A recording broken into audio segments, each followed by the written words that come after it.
ప్రభాస్ మారుతి మూవీకి సంబంధించిన అప్డేట్ ఎట్టకేలకు వచ్చేసింది.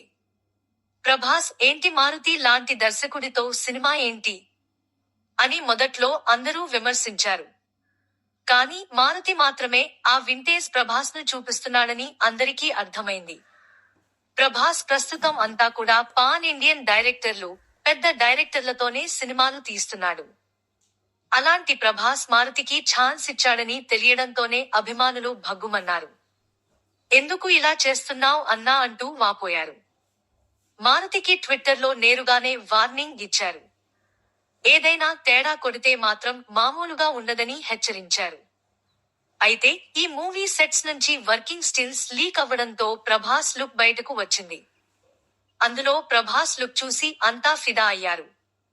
నిజంగానే వింటేజ్ ప్రభాస్ ను చూపిస్తున్నాడని ఫిక్స్ అయ్యారు. అప్పటి నుంచి ఈ ప్రాజెక్ట్ మీద పాజిటివ్ బజ్ ఏర్పడింది. సంక్రాంతికి ఇప్పుడు ఇలా ఫస్ట్ లుక్ అండ్ టైటిల్ ను ప్రకటించి అంచనాలు మరింతగా పెంచేశారు. రాజా సాబ్ అంటూ ప్రభాస్ ను అదిరిపోయేలా చూపించబోతోన్నాడు. ఇక తాజాగా రిలీజ్ చేసిన పోస్టర్ చూస్తుంటే ఇందులో ఫుల్ మాసీగా ఎంటర్టైన్ చేసేలా కనిపిస్తున్నాడు. ఆ లుంగీ కట్టుతో వింటేజ్ ప్రభాస్ గుర్తుకు వస్తున్నాడు. రాజా సాబ్ అంటూ టైటిల్ ఆ మధ్య లీక్ అయింది. కానీ అది నిజమై ఉండకపోవచ్చంటూ అంతా అనుకున్నారు. కానీ చివరకు అదే నిజమైంది. రాజా సాబ్ అంటూ పాన్ ఇండియన్ కు సరిపోయే టైటిల్ ను పెట్టుకున్నాడు మారుతి. రాజా డీలక్స్ అని మొదట్లో టైటిల్ లీక్ అయింది.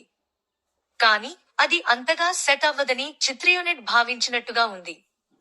పైగా పాన్ ఇండియా వైడ్ గా ఒకే టైటిల్ ఉండాలని రాజా సాబ్ అని ఫిక్స్ చేసినట్టుగా కనిపిస్తుంది. ఈ చిత్రాన్ని తెలుగు, తమిళ, కన్నడ, మలయాళ, హిందీ భాషల్లో భారీ ఎత్తున విడుదల చేయనున్నారు. సమ్మర్ స్పెషల్ గా ఈ చిత్రం థియేటర్లోకి వచ్చే అవకాశం ఉంది. పీపుల్స్ మీడియా ఫ్యాక్టరీ నిర్మిస్తున్న ఈ చిత్రానికి తమన్ సంగీతాన్ని అందిస్తున్నాడు.